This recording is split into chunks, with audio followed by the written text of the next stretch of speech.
Il y a des personnes qui détestent leur anniversaire, elles ne le fêtent pas, elles ne le mentionnent pas, elles préfèrent même disparaître ce jour-là. Mais pourquoi une date qui devrait être joyeuse génère-t-elle de l'inconfort, du rejet ou de l'anxiété? Pourquoi certaines personnes ressentent-elles de la pression là où d'autres ressentent de la joie? Et le plus important, que révèle ce comportement sur leur histoire émotionnelle et leur façon de se lier aux autres? Aujourd'hui, nous ne parlerons pas de fête, mais de ce que la psychologie cache derrière ceux qui préfèrent passer leur anniversaire en silence.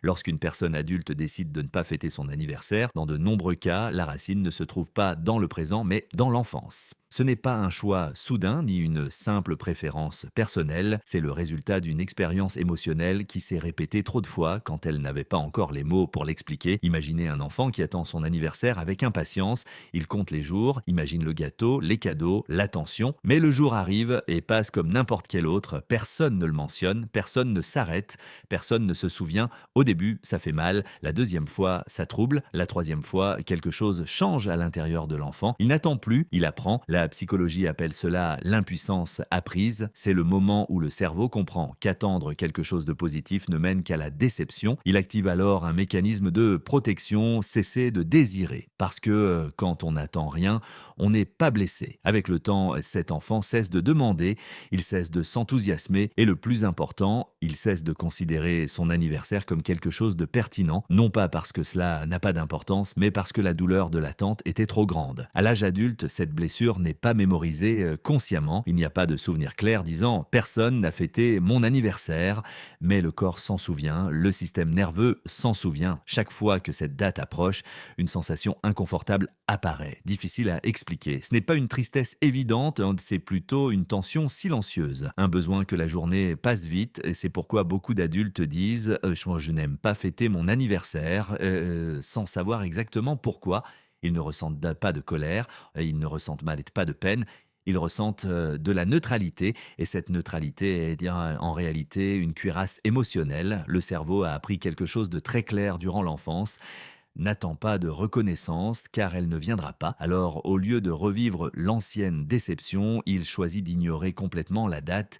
Ce n'est pas de la froideur, c'est de la survie émotionnelle. Et le plus inquiétant, c'est que ce comportement s'étend souvent à d'autres domaines de la vie. Et il a Edelman, ne pas demander d'aide, ne pas célébrer ses réussites, ne pas attendre de reconnaissance. Tout naît du même point, une enfance où être vu n'était pas une garantie. Après une enfance où l'on ne prêtait pas attention aux anniversaires, le cerveau n'a pas seulement appris à ne plus les attendre, mais à développer une réponse encore plus profonde. Éviter d'être le centre de l'attention. Pour beaucoup de personnes, être observé ne génère pas de la joie, mais de l'inconfort. Quand quelqu'un propose de fêter leur anniversaire, la première réaction n'est pas l'enthousiasme, mais la tension. Le corps se contracte, l'esprit cherche une issue, des phrases apparaissent comme ce n'est pas nécessaire, c'est juste un jour de plus, je n'aime pas attirer l'attention.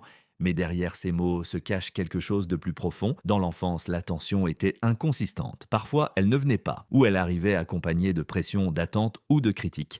L'enfant a appris qu'être visible n'est pas toujours sûr, que quand tout le monde regarde, quelque chose peut mal tourner. Ainsi, avec les années, la visibilité est associée à la vulnérabilité. Fêter un anniversaire implique de s'exposer, écouter des éloges, recevoir des gestes, permettre aux autres de se concentrer sur soi. Et pour quelqu'un qui a grandi émotionnellement invisible, cette exposition est étrange, voire menaçante. Non pas parce qu'il ne le mérite pas, mais parce qu'il ne sait pas comment la gérer. La psychologie explique que ces personnes développent souvent un mécanisme d'autoprotection, minimiser leur importance, ne pas se démarquer, ne déranger personne par leur présence, annuler les célébrations devient une façon de garder le contrôle émotionnel. S'il n'y a pas d'attention, il n'y a pas de risque. C'est pourquoi, quand quelqu'un insiste pour fêter leur anniversaire, elles peuvent se sentir mal à l'aise, irritables ou même coupables.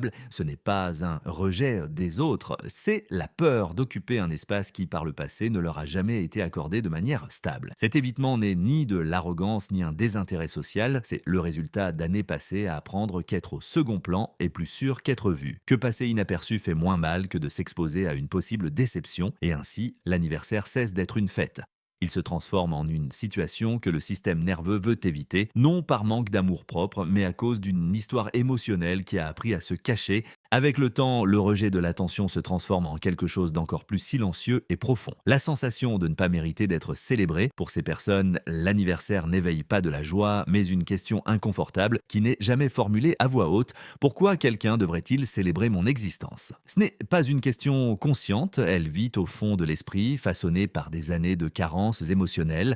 Quand durant l'enfance, personne n'a fait d'efforts réels pour marquer ce jour, le message implicite était clair. Ta présence n'est pas aussi importante que tu le crois. Et le cerveau de l'enfant, extrêmement sensible, l'a absorbé sans le remettre en question. À l'âge adulte, cette croyance se manifeste de manière subtile. Minimiser ses propres réussites, dévaloriser les gestes d'affection, se sentir mal à l'aise quand quelqu'un organise quelque chose de trop grand pour son anniversaire, non pas par manque de gratitude, mais parce que cela ne correspond pas à l'image interne qu'il a de lui-même. La psychologie décrit ce schéma comme une auto-image réduite où la personne apprend à occuper peu d'espace émotionnel. Ne pas trop demander, ne pas trop attendre, ne pas trop recevoir. Fêter un anniversaire est alors perçu comme un excès, quelque chose qui n'est pas à sa place, même quand un proche tente de les surprendre, un mélange de gratitude et de culpabilité apparaît. Gratitude pour le geste, culpabilité de sentir qu'il demande de plus qu'il ne devrait. Cette ambivalence génère de l'inconfort et conduit souvent à éviter complètement tout type de célébration. Il ne s'agit pas de modestie, il s'agit d'une blessure précoce qui a enseigné que l'affection est limitée et que la recevoir peut être inappropriée ou égoïste. Ainsi, rejeter son anniversaire devient une façon de maintenir la cohérence avec cette croyance interne. Je ne suis pas quelqu'un qui doit être célébré. Mais cette sensation ne naît pas de la réalité actuelle, mais d'une histoire émotionnelle passée qui continue d'influencer la perception de soi, une histoire où la reconnaissance était rare et la validation intermittente ou inexistante. Pour beaucoup de ces personnes, si l'anniversaire n'implique pas seulement de l'attention, mais quelque chose de bien plus inquiétant, des attentes émotionnelles. Accepter une célébration signifie accepter que les autres attendent de quelque chose en retour, des sourires, de l'enthousiasme, une gratitude visible. Et pour quelqu'un qui a appris à contenir ses émotions depuis petit, cette exigence est épuisante. Durant l'enfance, exprimer des émotions a pu être inutile ou même dangereux. Peut-être que personne ne répondait, peut-être qu'elles étaient ignorées, ou pire encore, minimisées.